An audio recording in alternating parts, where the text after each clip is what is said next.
I think the self-worth of teenagers are I think during teenage it's an all-time low. I guess openness in the house, maybe the parents or any elder, they can adapt to the kind of lifestyle which the children have. And I think life is all about, adaptation. The idea today is to just try and answer these questions as with the perspective of what you have seen in school, how you see a teenager's life. Because I know that a lot of teenagers come to you, they talk to you, or even though if you are around a teenager, you're able to see certain things that a lot of parents might not be able to. Not just parents, but other people who are working with teenagers as well.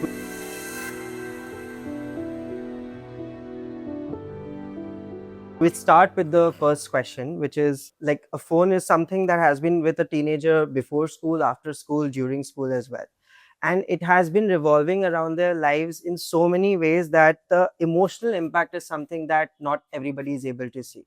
So I would like to ask you this, that how does social media and constant digital exposure impacts a teenager's self-worth and emotional state? I think social media as a whole, it's we all know it's sort of like a pandemic. Before, I think when we were kids, we didn't know anything about social media. In fact, we barely knew things outside our own local community. Social media comes in, body images issues skyrocket. I think a lot of things have happened slowly. Initially, when there were the Facebook days, we could very frequently, slowly and slowly, it became a very frequent news that children were started to commit. They were getting, in fact, they were getting groomed by others. So I think social media as a whole has become now it has become a very predatory place. As I see it, there are a lot of platforms where you can post different things, and you can be anonymous, you can spread hate, and you can also be influenced very fast. I think there's a very big good report which has been recently out where it says that almost 80% of the whole of social media are just bots who are trying to influence us. I think the self-worth of teenagers are I think during teenage it's an all-time low, as I think we all would agree.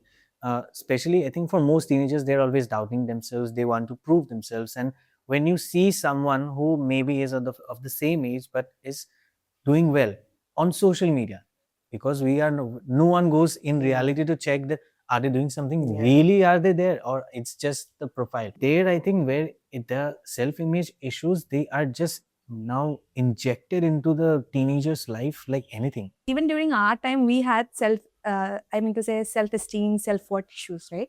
But right now, what is happening? A kid, for example, हम लोगों ने life में, let's say we have seen 10 people.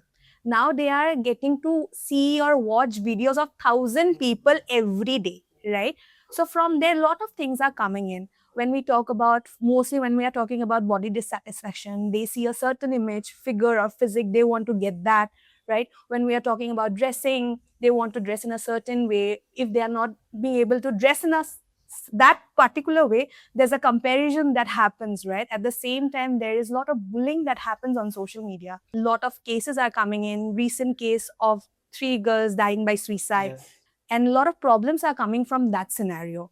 Like, for example, if you see a certain person or a certain figure in a specific clothes, in a specific figure or physique, kids want to take that idea and put it on themselves कि मुझे भी ऐसा ही बनना है. At the result, because of which what they are doing, they are using a lot of filters, right? Which are again creating issues, body image issues, what I said, which are again creating issues with their worth, self-esteem, ideas. This is how a girl should be, this is how a boy should be, right? Both of you, what you're saying, there's always a negative side and there's always a positive side to it as well.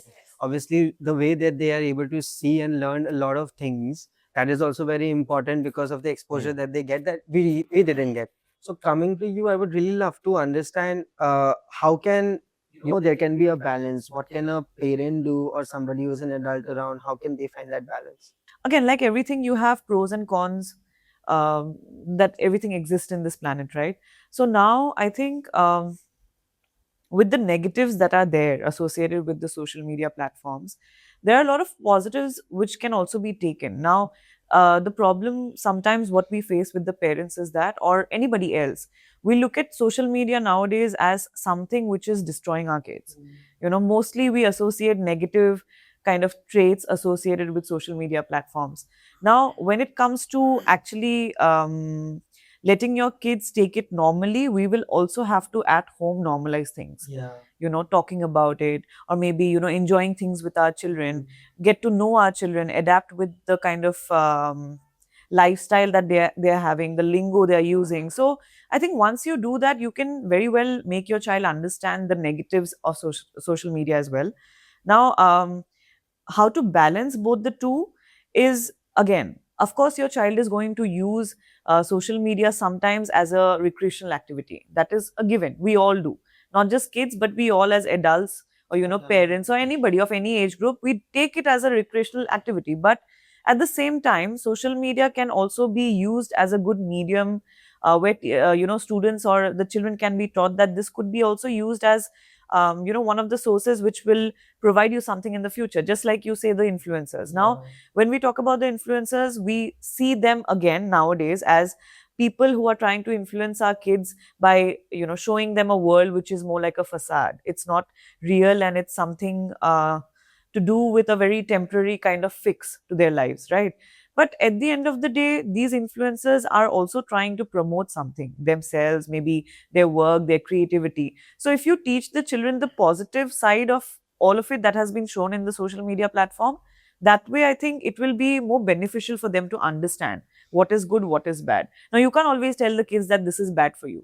That will again, you know, make them even more curious to kind of get to know that particular thing. So I guess openness in the house, maybe the parents or any elder, they can adapt to the kind of lifestyle which the children have. And I think life is all about, you know, adaptation. We have to keep adapting to new scenarios, new you know, times. Taking away here is, at the end of the day, social media is something that's not going to go away from our lives at all in the near future. That's not something that they can take away from the teenagers at all.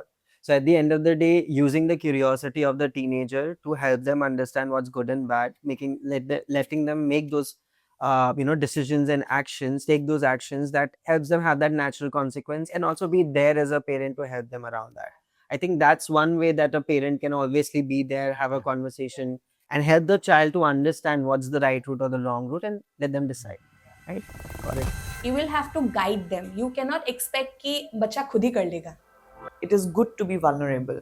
Now, the biggest problem is that kids nowadays, they think that if I am vulnerable, then somebody else will take advantage of me.